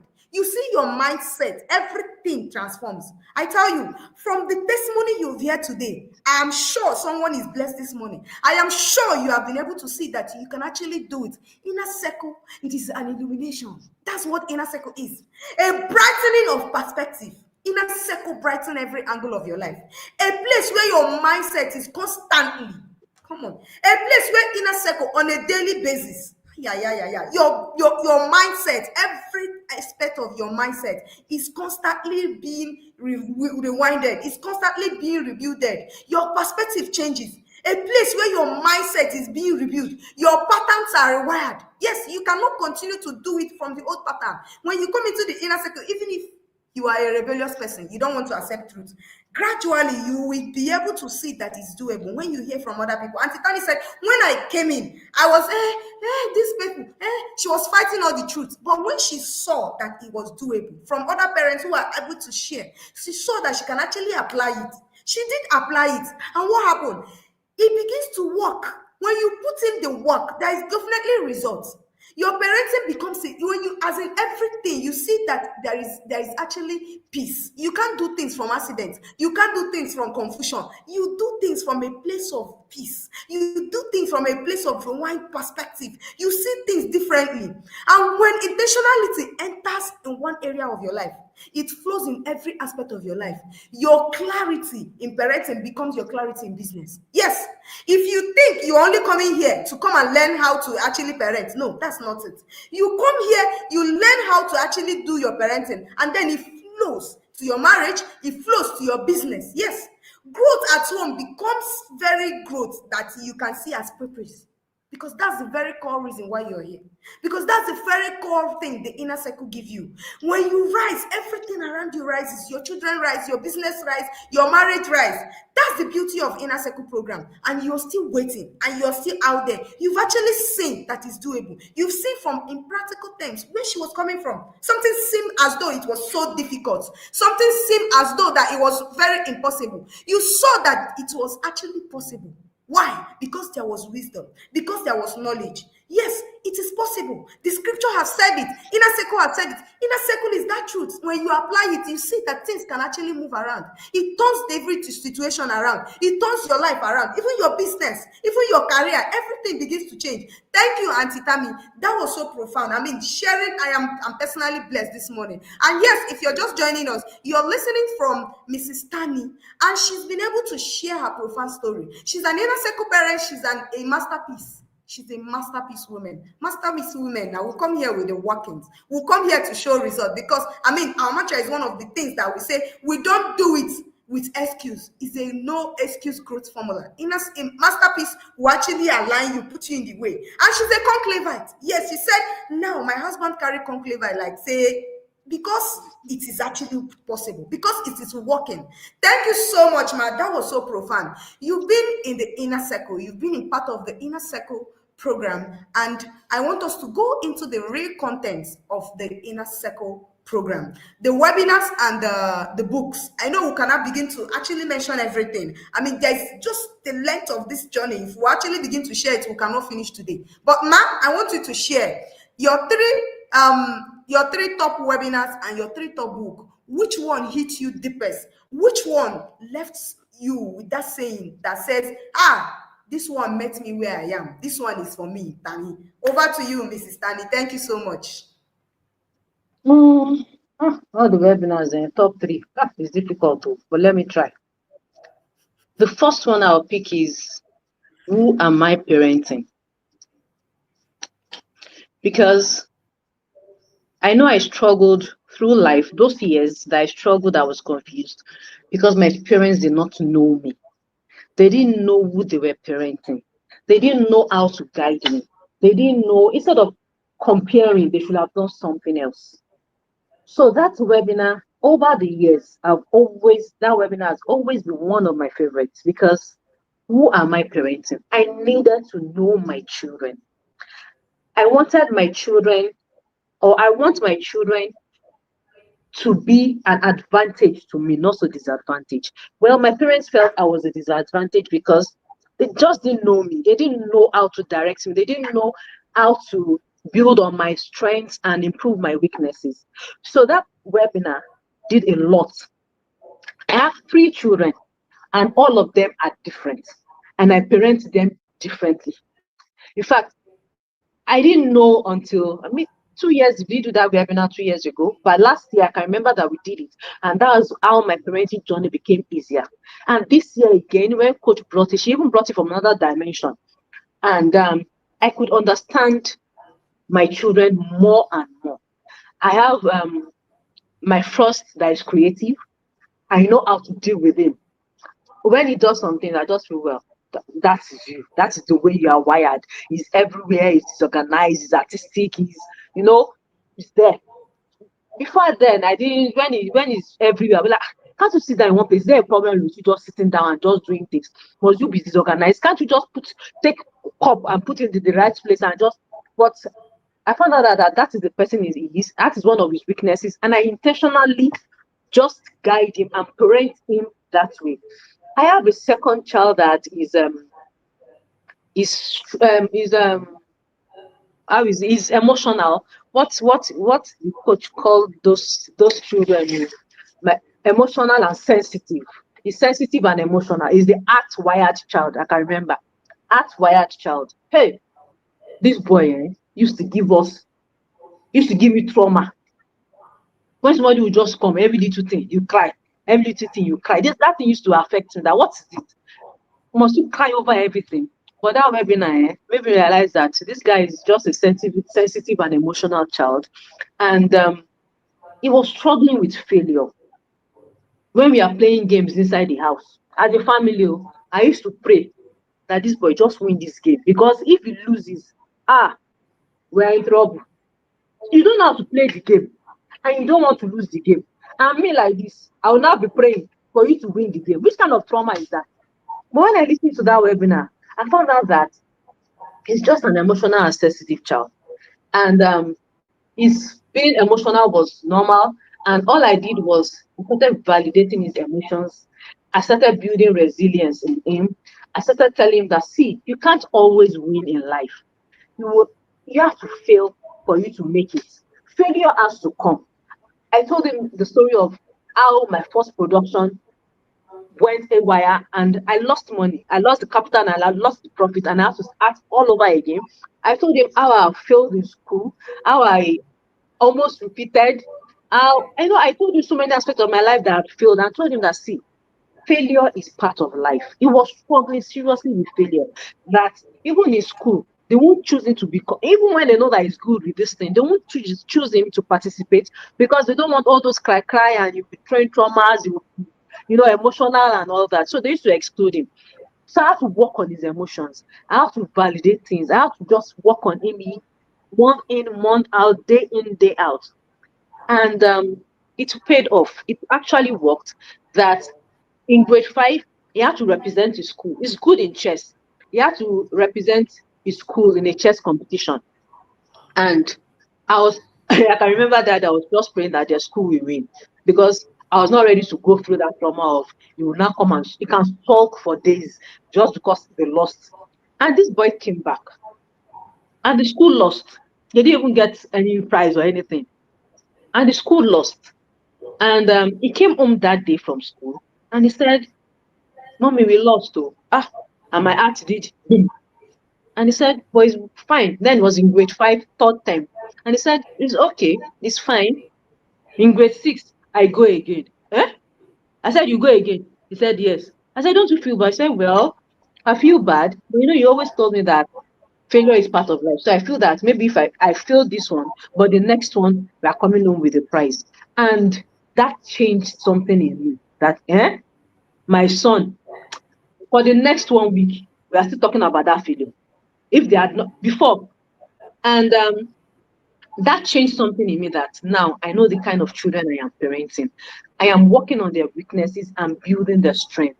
That webinar did a lot for me. Then recently, this same boy, they did an election in school. And somehow, I don't know, maybe he didn't put in the work. Maybe, I don't know what happened. And he lost. And this is something he had been looking forward to because his elder brother was a prefect in the school. And he had made sure that in grade 6 that he's going to be a prefect. And he lost. And it was even an open day. And I went to the school for the open day where you meet the teachers and all that. And as I was entering, somebody told me, Papa did not win. No. So as if I had to turn back. and just go that this open day I cannot do it because this boy would something that he has waited 1 year to be a prefect and you now lose. Hey, something now told me that let us test how you have parented him so far. And I entered. I didn't do as if I heard anything. And he came running and all that, and he gave me a hug and was like, welcome, mommy, and he hugged me and all that. And And he started, you know what, mommy, there's a bad news. I said, what's that? He said, I actually lost the election. I was like, oh, that must be painful. I said, but it's fine. When I get to secondary school, I'll be a prefect. Hey, and It was as if he poured cold water on my body, that you've handled the case already. You've settled your matter. But if I didn't listen to that course, that webinar was a webinar that I listened to like 5 times. And I was always writing down everything I needed to implement in each child, because I had different children. I didn't have two creative. No, my girl is the bold and the one that will just come and say things the way she feels she can say it. You just say it anyhow, and I have to be cautioning her that you don't say things this way. This is the way you say it. Initially, she was like that before I joined in her circle. She's somebody that would go and just talk to the teacher, and I used to shut her up. But now I don't shut her up. I just tell her that next time, don't say it this way, say it this way. I know you're a bold girl, and I appreciate the fact that you're a bold girl, but you don't just say things to people this way. You say it respectfully to pass your message and all that. And I'm glad that I'm building my children. I know them. My parents didn't know me, so I struggled. So I'm glad that through that webinar, my children are not a disadvantage to me, but rather they are an advantage. And I'm grooming each one of them according to who they are. I am not praying that a child should be something else. My parents were always praying that I wish could be this, I wish could be that. So I'm not praying that my bold child should be timid. I am not praying that my emotional child should be something else. No, rather I am working on their weaknesses and building them. And the webinar also helped me to reparent myself, even me as a systematic child, that you don't have to have things your own way. You don't have to do things like this. You can always bend rules sometimes, just to allow other people to feel the opinions, listen to the opinion of other people. That's one. Another webinar is time and energy management. That webinar has helped my family as a whole, because from that webinar we could restructure and put our energy. We all have, and all of us in the house, our energy is high in the morning. By evening, that we are all back from work, from school, the energy is low. So we could structure energy to work in the morning. Like we wake up 4:30, we have our short devotional morning prayer, just prayer, nothing else. And between 5 and 6, every member of the family is reading for 1 hour every day. We read, because I know that when I put reading in the evening, it's either we read and we sleep off.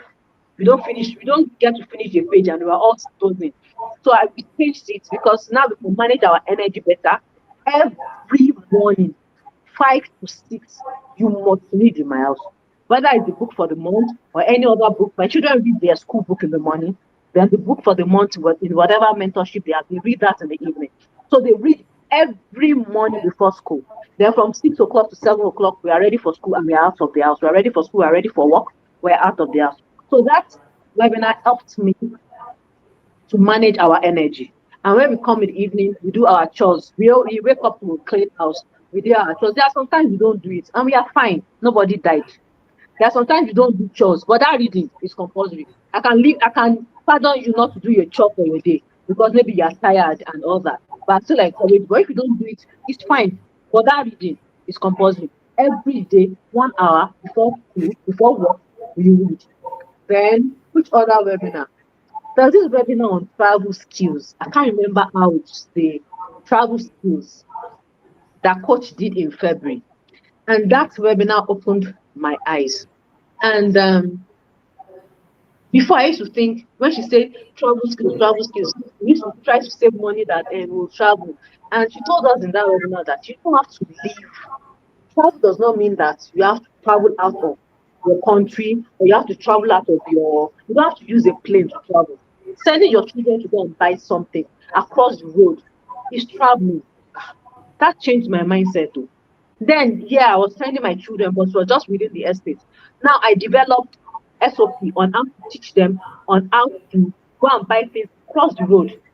I would take them across the road. This is the way you cross the road. Then I say, come and buy something. You cross the road and you come and buy things. And somehow he developed the confidence that I can cross the road to go and buy something. My children were confident. Mommy, do you need to buy anything? I said, no, I'm not buying anything. I can cross the road. I said, no, I know you can cross the road. Wait. But from that travel skill, I made up my mind that my children were going to stop using school bus. Not because we could not afford the school bus. It was becoming expensive, yes.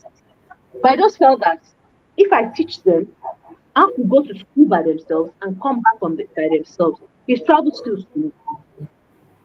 And I mapped out. As of February, it was not possible because we had paid for school bus. But I said in the new session, I was not going to pay for school bus. I didn't discuss with my husband. I knew I was going to do the working myself and prove to him that it is doable. It's not far. The school is not far from the home. It's something that my husband and I take walks on. When we want to just gist, we walk down. We can walk to the school and walk back. But I know for children, maybe a walking is going to be quite long. So I said, this year, my children are going to go with public transport to school. And I started to do the job. When I want to go and buy something, let us go. We cross the road, we buy something, we come back. When we want to go shopping, instead of my husband taking the car, we'll take tricycle, we buy it, we do the shopping, we load the tricycle, we come home. So I started doing that month in and month out. When we are going to resume this session, I told them, I said no more school bus. They were complaining too that they didn't want school bus, but then I didn't know what to do. They said the school bus will carry them around before bringing them home. They'll come back home, they are tired and all that. Can't they be coming home by themselves? But I didn't have that lever. But from that webinar of travel skills, I developed that lever. And when we were going to resume school, I took 5 days leave. I don't take my leave anyhow. When I take leave, I have to teach my children something or I want to do something. So I'm resting. So I took 5 days leave out of my leave. And I said, I am going to teach you how to go to your school with public transport and come back home with public transport. I was referring to from my 10-year-old son and my 8-year-old daughter. My first already knew somehow. He was pretty, but he didn't have the confidence like that. And we started learning. The first day, we went and they were scared. And we're like, Mommy, this tricycle is speeding, and I'll tell the man, please, can you reduce your speed? And they saw me, Mommy, hope you do not carry us past our bus stop. When it's time to get to the school, I'll tell them. When I now said, my school was not like, what is Owa? I said, I'm trying to tell the tricycle man that this is our bus stop. He said, but you say, I want to highlight. I said, I want to highlight. The man does not understand the kind of English. See, when you are in this kind of place, you speak their language. So I'll just tell them, that is what they are accustomed to hearing. So we did that for day one. But the mistake I made was I didn't go at the right time. So they didn't understand it. So the second day we went again. This time around, they prepared as if they were going to school. We woke up early, we did everything that I had to do. And I told them we leave the house 7:15.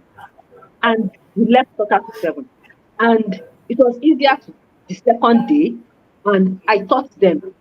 The third day, I told them we are going to sit in the tricycle together.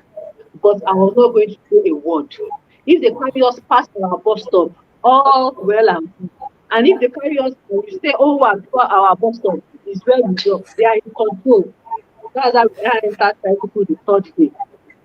As we are now going, we are about to get to the bus stop of their school. And my son was saying, we are highlighting. Please, we want to highlight. The man was just carrying us past the bus stop. And he was just saying, please, we want to highlight. That's how we are past the bus stop. We kept on going. I didn't say anything. That's how my daughter just said, oh, wow. That's how the guy now stopped. We are past one bus stop. We got down and we walked back. And when we got down, we were walking back. The boy was not like, but Mommy, I was telling you we wanted to highlight. I told you that they don't understand if we want to highlight. Speak their language. I already told you. It's over. He said that when your sister said over, the man stopped suddenly. That is the language they understand. If you say I want to highlight that, you are not the only one in the tricycle. What is I want to highlight? They don't understand. They are not used to it. So he learned from it. The first day, I didn't follow them. I stayed at the bus stop. And I said, I'm waiting for you here. Go and come back. My son said, Mommy, are you sure we can do it? I said, yes, we can do it. You know what to say when you get to your bus stop. What are you going to say? I said, good. When you get to your bus stop, I've taught you how to cross the road to enter your school street. They said, yes. And they went, and they came back. Then I'd even gone home. And they were like, Mom, you did not wait for us at the bus stop. I said, you walk home now. It's even that I'll back you from the bus stop. So that is how we started. And when the school resumed, boom, my children, and they got to school the first day. And people were like, who dropped you? He said, no, we came ourselves. And the teachers were like, eh? From your house? I said, yes, though my mom followed us to the bus stop somehow, but we are going to be coming ourselves. And one of the parents reached out to me, one of the parents that was there when they got to school, and said, we use school bus together. And she was like, did your children actually come to school themselves? I said, yes, they did. I said, how did you do it? I said, well, I taught them how to do it. She said, ha! And she has paid for school bus. Oh. And then the school bus for two of them, 240,000 in a session, in a term rather. And what was going to take them to school in a term was 24,000. And I'm telling myself, let me save the remaining money and do something else with their life. And they go to school, and since then they will going to school by themselves and coming back by themselves. And friends are now coming to me, please, how did you do it? See, I did not start today. Did not start. I've been doing it over the years. I've been building their confidence over the years. I've been working on them over the years. I've been working on their emotions and everything over the years. You can't just come and say, you want to come and start taking your children because my children are not using tricycle. There's something I am working on. So don't compare your journey with my own. Don't just put your children inside Marwa and say they should go to school. Please, so it will not work. I've told my children what to look out for. You don't sleep in tricycles. Sleep should not carry you. You don't sleep in tricycles. You look at those inside the tricycles carefully before you enter. Make sure you are attentive. Make sure you have. So I've taught them all that. So don't come and join and go and say, I want to go and my children should start. So I just told her that what you can do is just join the inner circle. And I'm glad she has paid. I said, start from there. Your children going to school by themselves, that's the least of the problem. That is just part of the journey. So the tribal schools helped me. My books. Using these books is difficult though. The one that has helped me this year has helped me over the years. That discipline is not an emergency. See that sentence I say it every day.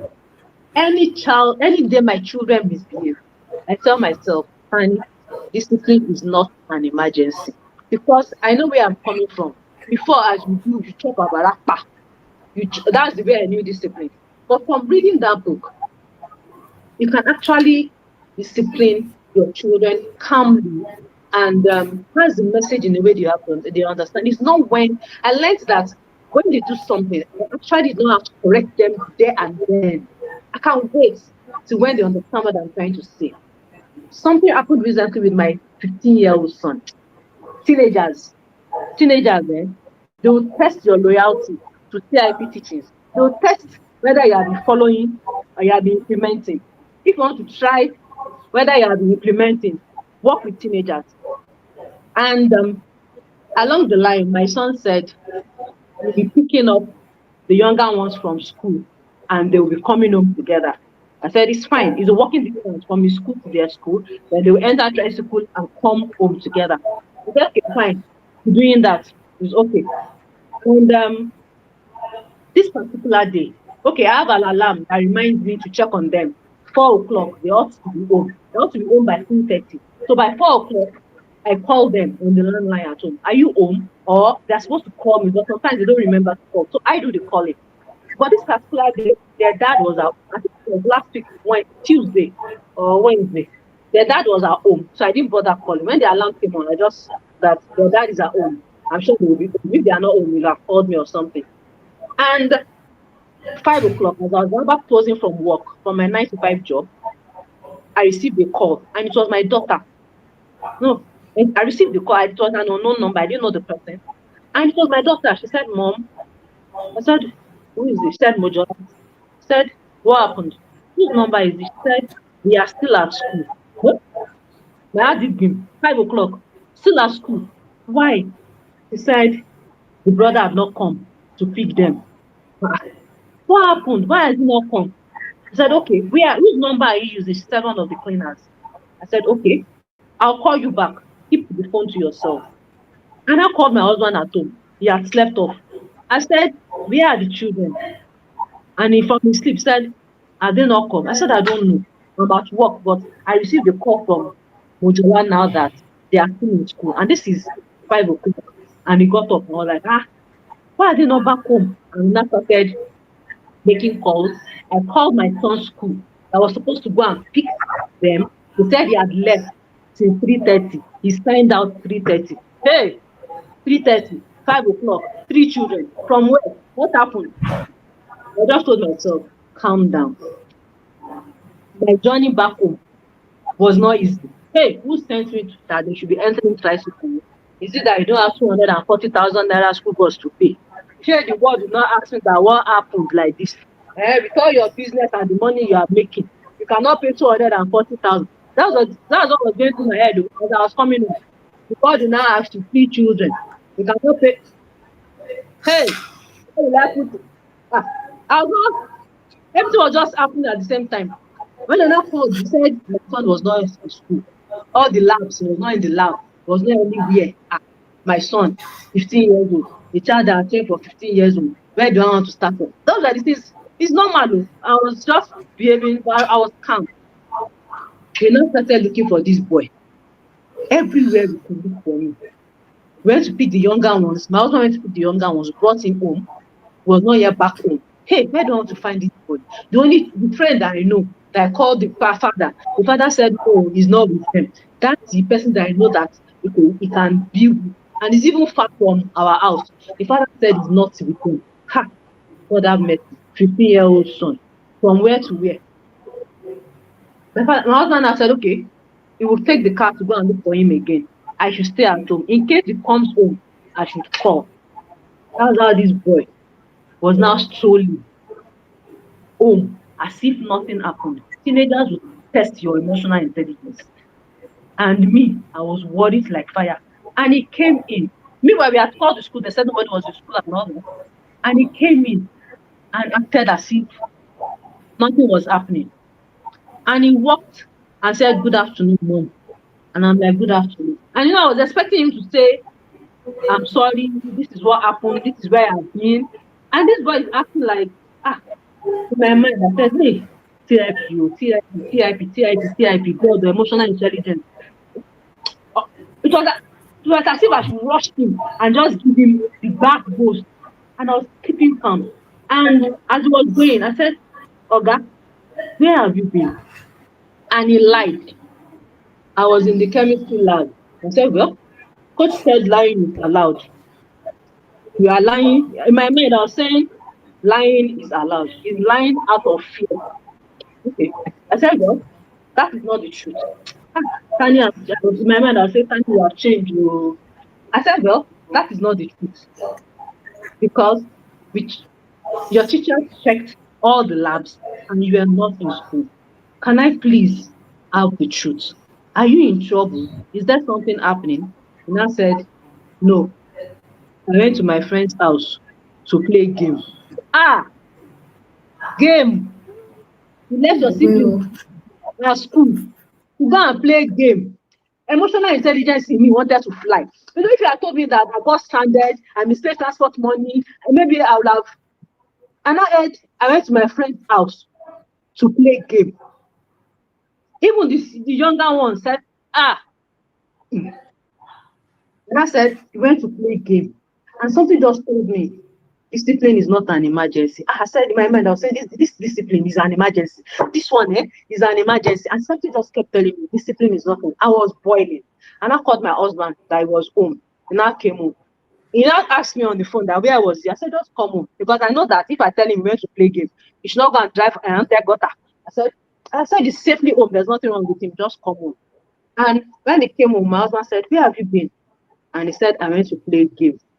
And I knew that I had to step in because if my husband handled him that minute, and I said, the only thing I was telling my husband was discipline is not an emergency. That was the only thing I was saying. I was just saying discipline is not an emergency. And we entered. But that discipline, to discipline him was an emergency in my body. So what I could do was I just went to have a bath and I slept. It was that sleep that saved that boy. And I just went to pick the book and I read a part of the book again that there are some disciplines that are emergency. This one was not part of the one that coach said discipline is that. I now slept. By the time I woke up the next morning, I actually realized that actual discipline is not an emergency. Yes, he did something that was wrong. Beating him at that time or yelling or shouting or would it have solved the fact that he did something that was wrong? Already, the way he was looking, he was already feeling bad. Though I was not moved, he was already sober that what he did was not wrong. Leaving his siblings in school for over an hour because we went to play a game in your friend's house. The friend I don't even know. And the next morning, I had cooled off and we talked about it. And I found out that my talking at that time made more sense. If I had yelled and shouted that day that thing happened, I would have spoiled everything. In fact, I would have destroyed. So that the next morning when we were talking about it with him, it made more sense to him. I said, you are accountable to picking your siblings from school. You left them for 1 hour, 30 minutes because you went to play a game. What do you think that is? He said that was irresponsible. I said, fine, thank you. So what should happen? He said it will not repeat himself. And please, who is it? Oh, I forgot to mention that when he said he went to the friend's house, I went to. I said, oh yeah, let's go to the friend's house. Which friend? Where? Because I don't know the friend that you're talking about. He said the place. And I was like, from your school, you went to this place because of game. Don't you have the game at home? We have the game now. He said that particular CD in the PS5 just came out or something. You now left after school to go and play game. So I went to the boy's house and he was all alone at home. His parents were not at home. He was not accountable to anybody. And and I asked him, my son was downstairs. I didn't tell him, you only described the flat. And I went there and I knocked the door and I said I was looking for my son. And he said he left like 5 minutes to 5. And I said, what did you come to do? He said he came to collect his notebook. I said, notebook. All of you lie and join together. There's no problem. And I told my son to come upstairs. And I asked him, is your mom at home? He said no. I said, please, can I have a number? And he was like, why? I said, because my son came to your house without your parents' permission. And if you do that to me, I will not allow you enter the house, not for playing games. So I need to speak to your mother. I need to speak to your father. Don't worry, you're not in trouble. And I called the mom and I introduced myself. And she was like, she has never heard of my son's name before. I said, And I said, please, my son said he came to your house to play games with your son. And from the conversation, what I understood was that boy was always alone from closing time till like 9 o'clock when his parents come home. He had that liberty, and my son was not the first person that would come and play game in the house. That was his own first time. But a lot of children go there to go and play game like that because the boy had too much of liberty. Nobody was checking on him. He was always alone from closing time to like 9 o'clock. And I was like, wow. And I told the mom, I said, you are playing with fire. I said, you are sitting on time bomb. You are leaving a 15-year-old boy all by himself, not accountable to anyone. Nobody's checking on him. He's bringing every company that Dick and Harry to your house. I said, well, I have told my son not to come again because he is not allowed to come. But that does not mean other children will not be coming. Please, you need to do something about it. And she was grateful. And she called me the next day and she was apologizing. I said, no, it's fine. And we start. I shall introduce her to young people. I'm still going to catch up. I'm still going to check up on her to see how she was doing. So the discipline is not an emergency. It worked for me because if I had shouted on my son and I scattered everything, I won't have that knowledge to go and check on other boy to see how the house is. I would have been able to bring in that parent, though she's not yet in, but I'm sure she'll come in to join the inner circle. I would have been able to talk to him and for him to reason that actually what he did was actually irresponsible. And from there, we have worked on. Connect Correct is another book that I've always loved and I will always love. Then the last one, because in I cannot do one more. Let me group everything into one. No, ma, just one more. We are rounding up because of time. Okay. The Raising series is one. Raising the independent thinking child, raising the girl with sense, raising the boy you don't need to bail out, raising your emotional intelligence child. Everything together, one. So that's the last Thank one. you so much. Thank you so much. That was so amazing. You see, Ma, the inner circle teachings, the webinars in the inner circle, is there's difference. There is definitely a difference between, I mean, when you are hearing information and when you are receiving revelation. Coach teaching doesn't just come to inform you, they come to reform you. You see how we are able to apply the webinar on traveling skills. No, when we say traveling skill, we don't mean you should carry them, go to Singapore or go to Canada. You can actually apply it from where you are. When coach say start from where you are, this is it in practical terms. There's no part of your life that inner circle will not hit at.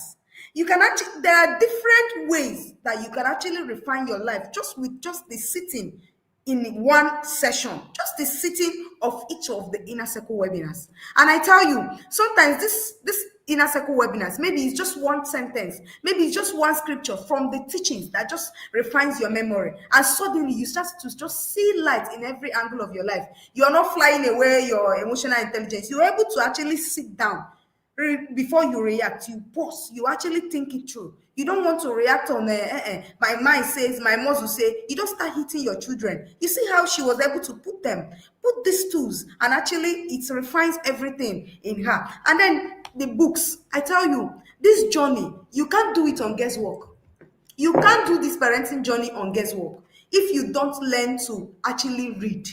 The reading of these inner circle books, of the books, will actually gives you, the reading will give you wisdom. The reading will give you, there's so much learning to do on these books. If you don't learn to read, these are the raising series. There's emotional, there's a raising the girl you don't want to, the boy you don't want to bail out. There's raising the girl with sense, raising the trophy child. Every part of it, raising the social genius. This is where it comes in practical terms. So if you don't actually learn to read, if you don't sit down to read, you find a challenge. You keep struggling. In the wisdom you are looking for is in each of these pages. You need to sit down and learn to actually read. This is one. Have you gotten your own? Have you received your own? Have you actually purchased it? If you've not, you can actually purchase on seller, on Amazon. You can actually pick up from distributors. Yes, the books are available. I'm sure part of some of the web yadas have actually received theirs. The books are what you need to actually sit down with. You can't do this parenting on guesswork. You cannot do it without wisdom. You cannot do it without a community like the inner circle. That's where you sit down, each sitting of the webinar, you come back with a revelation. Thank you so much, ma. Auntie Tanny, before we begin to round up, please, I want you to share with us. There's a parent right now who is watching and still asking, should I join the inner circle? Should I wait? Will this work for me? What would you say to these parents, especially the parents who are still, who are still overwhelmed?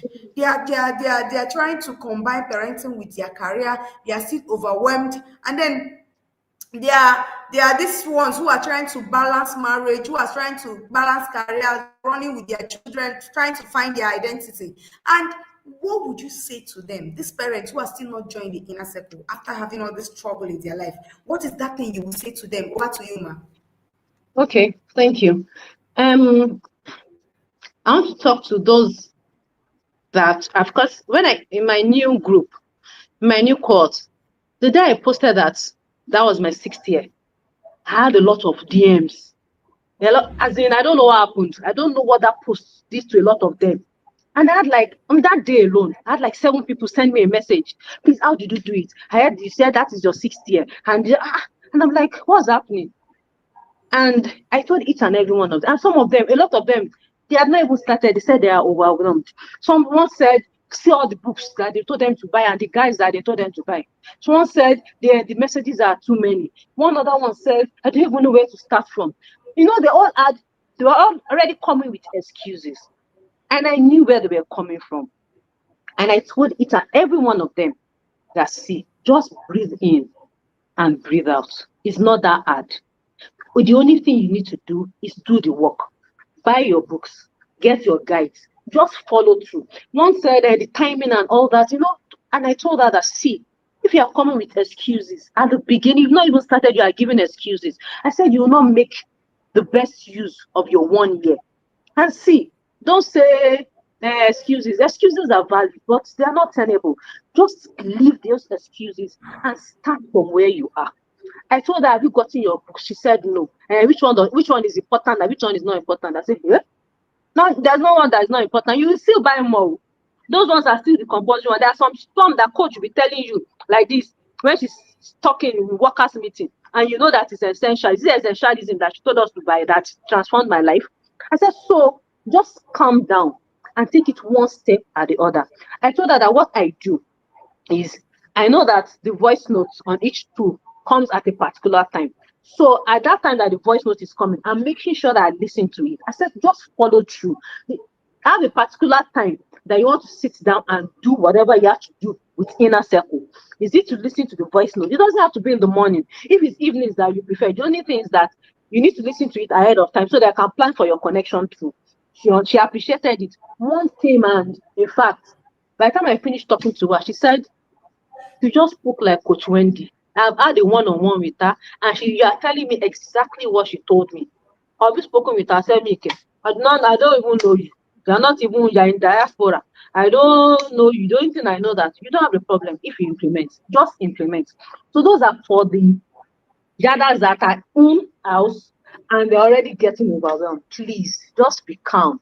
It works. Just open-minded. Come with an open mind. Be ready to unlearn, learn, relearn, and continue to learn. Those are for the incoming yarders. Now, I want to talk to some of us, like me, that we have been in the yard, and familiarity is taking the conscious, what the coach call me, English is problem. Conscious competence. I was in that space, so sometimes this year, where we are losing focus. Please, don't let over familiarity take us to where we are not supposed to be. Because I found out that a lot of people that come to me, we have lost focus. Yeah, I lost focus somehow in the year, and coach brought back my focus. It's telling me that you are the light, you are the one that saw the light, and you have to continue to shine the light. Stop losing focus. And it was just maybe pride, or what would I call it, that the webinar, I've listened to it. What do I want to? I have to get down from that table. I have to fly, not jump. I have to fly from that table because I was losing it. I was losing it. For like 2 months, I was out of focus. I lost focus, and it affected me. I felt empty. It's like I had to start all over again. And when I reached out to coach and she spoke to me, it was just like she opened my eyes again. So I don't want to find myself in a space where I am losing focus again. It took a while for me to regain it. And so that is for those of us that are saying, I'm 5 years in the yards, I'm 7 years in the yards, I'm 6 years in the yards. Please, let us be focused. Now, for those that are just going to come in and they are saying, I don't have the money. Is it going to work? Is it this? If you don't have the money, like I borrowed, please borrow. And I'm telling you that after the first year, if you implement, because somebody will come and tell me that you said I will not borrow again. If you implement what you are being told to do, you will not borrow again. If you do not implement, I don't know, don't let me see. But you have to come and do the work. Coach Wendy's own is to tell us what to do. Our own is to do. She will not come to her. How many homes does she want to enter to come and do the work? It's you that will do the work, because they're even the one going to benefit it. Am I not the one benefiting my children now? They are independent. They can do things by themselves. There was a time that they could not take water from dispenser. Now they give me water from dispenser. So that is it. You have to do the work. Those of you that are coming in, please borrow. It works. It works. It works. Your lives will be transformed. You listen to my journey. This was Stanley that could not come out and say anything, that had no value, that I was confused. Now I have where I'm going. I have a focus. I have a goal over my children, my business, my marriage. I have plans, 5-year plans, 3 years plans, what I want to achieve. It was not like this before. Please borrow and join. Please borrow and join. You will be transformed. Thank you so much, man. After the induction, if you borrow and join, after the induction, if the induction alone does not minister to you, tell no me that will refund your money. Maybe coach will refund money, but I doubt it. Because I know that your life will be transformed. So please. Amazing. Thank you so much, ma. That was so profound. I've learned that destiny doesn't answer to visitation. It doesn't. I tell you, it doesn't. Your destiny cannot answer to your the hesitation. If you're still hesitating, if you're still waiting for somebody to come and push you, it does not. I tell you, he who observes the wind will not sow. It's in the Bible. Bible. The scripture says it. If you keep observing, it will not. There is never a perfect time. Only the willing heart. Are you ready? Are you willing to actually make the change? You've heard that journey. You want yours to become like that. You think it's by magic. You think it's by luck. It's not. Luck is not here. It's in the work that you put. It is in your implementation. It is in your obedience. Yes, I tell you, your home will begin to change the day you decide to grow. You heard me right. It is on you. Thank you so much, Auntie Tani, and I'm honored. thank you for sharing your grace with us today, your honesty, and then the light you've been able to share with us this morning. Oh, yeah, yeah, yeah, yeah. Your journey as a mother, as a businesswoman, as an intentional parent reminds us again that growth is possible. Yes. Healing is possible. If you've been carrying that baggage of trauma, it is possible to drop it. Of course, you will not carry it to the grave if you actually come into the right community. You will begin to actually learn how to drop this baggage and actually pick yourself and run with light. It is possible. Healing is possible. Clarity is possible. When we choose to work with intention, every part of it is possible. And when a parent decides to grow, every part of your life begins to shift. Parenting, marriage, identity, even purpose, every aspect of it begins to, you will pick your life and decide where your life will be. You will pick it up and begin to rearrange it. If only you are actually in the right community, if you only you are hearing from the right mentor, if you only you are in the right environment, you will begin to actually shift your life. Yes, your parents must have actually not recognized, but it is in your corner to actually recognize. You would need to recognize to actually do better. Thank you once again, Auntie Tani, for sharing your heart with us today. Do have an amazing day. You've done so Give well, 1 minute. ma. We honor you and we appreciate you, ma. Ma, you want to say something? Yes, please. I have to shout out Lagos Yadas. I just remembered. I had an accident some few days ago. And no, no, no. No, the yard is a place to be. No, no, no, no, no. I don't regret my 10,000 naira borrowing. He needed to see the love, the calls, the messages from Lagos Yadas.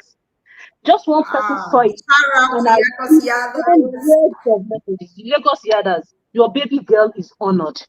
Thank you for the calls, for the Thank you so messages, for the much, ma. prayers. Thank you very much. I am honored. God bless you all.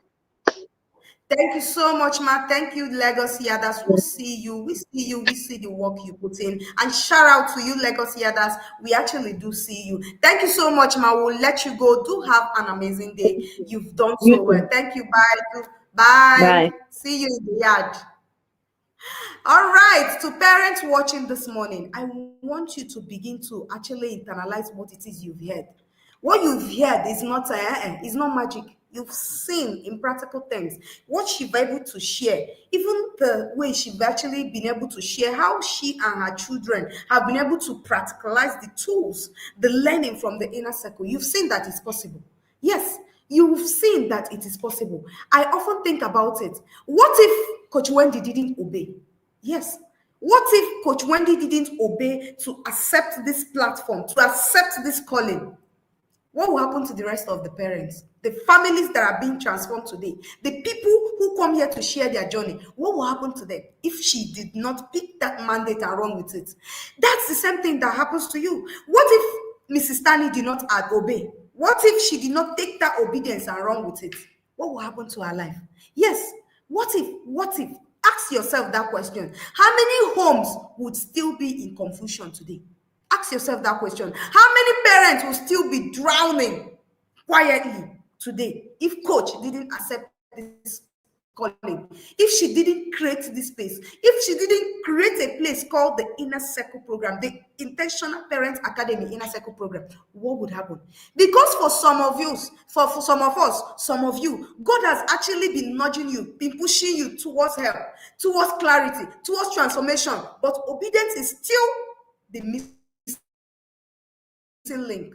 It is in you obeying. It is all about you accepting that inner circle is the place God has provided for you. Your children are not a coincidence, they are your calling. Yes, and when God sends help, ignoring it doesn't delay transformation, it delays your destiny. Yes, I tell you, it delays your destiny, it delays your children's destiny. Yes, your obedience is the only thing that unlocks. If you are willing and obedient, you will eat the good fruit of the land. I tell you, you will eat that good fruit. You will eat the good of the land. Isaiah 1 verse 19. Yes, he says it. If you are willing, if you obey, you will eat that good fruit. And if you're willing and obey, you will come into the inner circle. You see that your destiny can take a new turn. You see that everything around you can change. Yes, it is. If you are willing, your parenting is not, you don't do things from a place of confusion again. You do it from a place of peace. Parenting has good inside it. Peace, connection, and direction. But obedience is one thing that unlocks it. Are you willing? Have you obeyed? So this morning, I want you to reflect, sit down and reflect on something new. What have you normalized that God is asking you to change? What plan have you accepted as how your life is? And who have you given power to shape your parenting? Who is the person? Who are you listening to? Your home doesn't have to feel confusing. Your marriage doesn't have to feel this heavy. Your relationship with your children doesn't have to be steady on straight. It doesn't have to be on.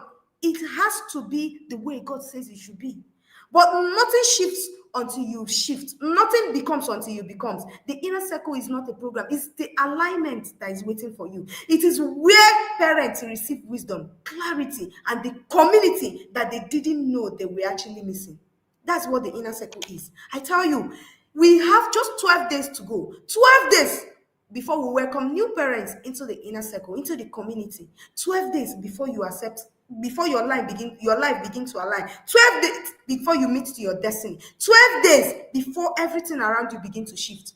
Take the opportunity. And I promise you, the version of you that joins is not the same version that will emerge at the end of this session, at the end of that 360 degree, at the end of this 1 year annual program, at the end of the inner circle program. Choose obedience.